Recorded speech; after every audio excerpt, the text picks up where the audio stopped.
இந்த ஒரு அம்மா தன் பையன்கிட்ட அடுத்த மாசம் எக்ஸாம் ஆரம்பிக்க போது ஒழுங்கா படிக்கிற வேலையை மட்டும் பாரு அப்படின்னு சொல்றாங்க.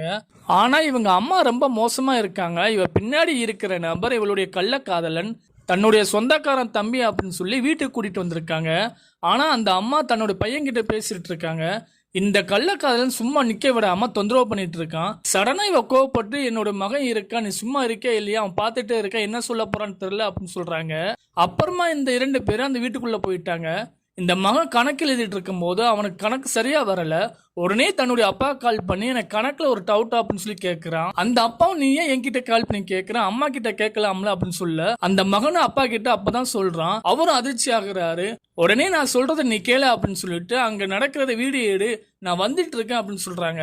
அவனும் சரி அப்படின்னு சொல்லிட்டு அந்த ரூம் பக்கம் போயிட்டு அவங்க பேசுறதை வீடியோ எடுக்கிறான். இந்த 2 பேரும் என்ன பேசுறாங்கன்னா, இந்த கள்ளக்காதலன் உன்னுடைய கணவர் வந்துரும் அப்படின்னு சொல்ல, அவர்லாம் வரமாட்டாரு, அவர் எப்ப பார்த்தாலும் வேலை வேலை அப்படின்னு சொல்றாரு அப்படின்னு சொல்றாங்க. அப்புறமாக எடுத்த வீடியோவை தன்னுடைய அப்பாவுக்கு அனுப்பிட்டு கால் பண்ணி சொல்றான். அவரும் சரி அப்படின்னு சொல்லிட்டு அந்த வீடியோ பாக்குறாரு.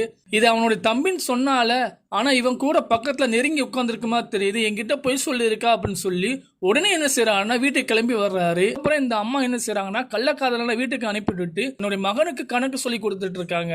அந்த நேரம் பார்த்து அவளுடைய கணவர் வந்துட்டான். நீ என்ன பண்ற அப்படின்னு சொல்லி கேட்க, தன்னுடைய மகனுக்கு கணக்கு சொல்லி கொடுத்துட்டு இருக்க அப்படின்னு சொல்றாங்க. அதுக்கப்புறம் தான் அவளுடைய கணவர் உண்மையை சொல்றாரு. அது யாரு உன்னுடைய தம்பின்னு சொன்னா, நீ அவங்க கூட நெருங்கி உட்கார்ந்து இருக்கா அப்படின்னு சொல்லி கேட்கிறாரு.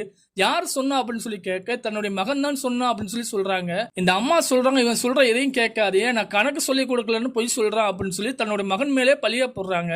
உடனே தன்னுடைய அப்பா அதோடைய ஆதாரத்தை காட்டுறாங்க. இவனும் எதுவும் சொல்ல முடியாம திகச்சு போய் நிக்கிறா.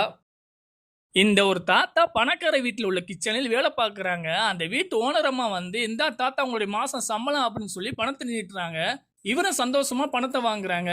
என்ன தாத்தா பணத்தை அப்படி வாங்கிட்டீங்க, பணத்தை எண்ணி பார்க்க மாட்டீங்களா அப்படின்னு சொல்ல, இவரும் இல்ல உங்க மேல நம்பிக்கை இருக்கு அப்படின்னு சொல்றாங்க. இல்ல நீங்க பணத்தை கொடுங்க, நான் எண்ணி காட்டுறேன் அப்படின்னு சொல்லி அந்த பணத்தை வாங்கி என்ற மாதிரி நடிச்சு 2000 ஆட்டையை போட்டாங்க. அவரு வாங்கிட்டு கிளம்பிட்டாரு. அப்புறமா இவர் வெளியில கிளம்பி போகும்போது அந்த நேரம் பார்த்து ஓனர் வந்துட்டாரு. இவரும் பார்த்துட்டு வணக்கம் சொல்றாங்க. என்னாச்சு வேலையெல்லாம் முடிச்சிட்டீங்களா அப்படின்னு சொல்லி கேட்க, ஆமா முடிச்சுட்டு அம்மா சம்பளம் கொடுத்தாங்க அப்படின்னு சொல்லி அந்த பணத்தை காட்டுறாரு. இவரும் என் பணத்தை கவர்ல வாங்கிட்டு போகலாம்ல அப்படின்னு சொல்ல, அம்மா தான் கொடுத்தாங்க அப்படின்னு சொல்றாரு. இந்த ஓனர் அந்த வயசானவரை பார்த்து செலவு பண்ணுங்க அப்படின்னு சொல்லி பணத்தை எண்ணி பாத்தீங்களா அப்படின்னு சொல்லி கேக்குறாங்க. அந்த வயசானவர் சொல்றாங்க அம்மா எண்ணி பார்த்தாங்க அப்படின்னு சொல்ல, இவரும் டவுட் வந்து அந்த பணத்தை கொடுங்க அப்படின்னு சொல்லி கேக்குறாங்க. இவரும் கொடுக்கறாரு. அப்புறமா அந்த பணத்தை எண்ணி பார்க்கும் போது 2000 குறையுது. உடனே அவருக்குள்ளே பேசிக்கிறாரு, ஏன் 2000 கம்மியா இருக்கு அப்படின்னு சொல்லி புலம்புறாரு. ஏன் 2000 கம்மியா இருக்கு அப்படின்னு சொல்லி அந்த வயசானவர்கிட்ட கேட்க, எனக்கு தெரியாது சார், அம்மா தான் கொடுத்தாங்க அப்படின்னு சொல்றாங்க. உடனே அவருடைய பொண்டாட்டி கூப்பிடுறாங்க. இவர் அந்த பணத்தை பத்தி கேட்க, இவளே இல்ல அப்படின்னு சொல்லிட்டு, இவருக்கு முன்னாடி நீங்க இப்படி கேக்குறீங்க, என்ன பார்த்தா திருடுற மாதிரி தெரியுதா அப்படின்னு சொல்ல அந்த தாத்தா கிட்ட கேக்குறாங்க. அவரும் இல்ல, நான் எப்படி இந்த பணத்தை எடுப்பேன், உங்களுக்கு நான் உண்மையா இருக்கேன், நான் எப்படி எடுக்க முடியும், இந்த பணத்தை நீங்களே வச்சுக்கிறீங்க அப்படின்னு சொல்லிட்டு கண்ணீர் விட்டு அழுதுட்டு கிளம்புறாரு. அப்புறமா இவளுடைய கணவர் அந்த பொண்டாட்டியை பார்த்து அந்த பணத்தை தூக்கி போட்டு அவரும் கிளம்புறாரு.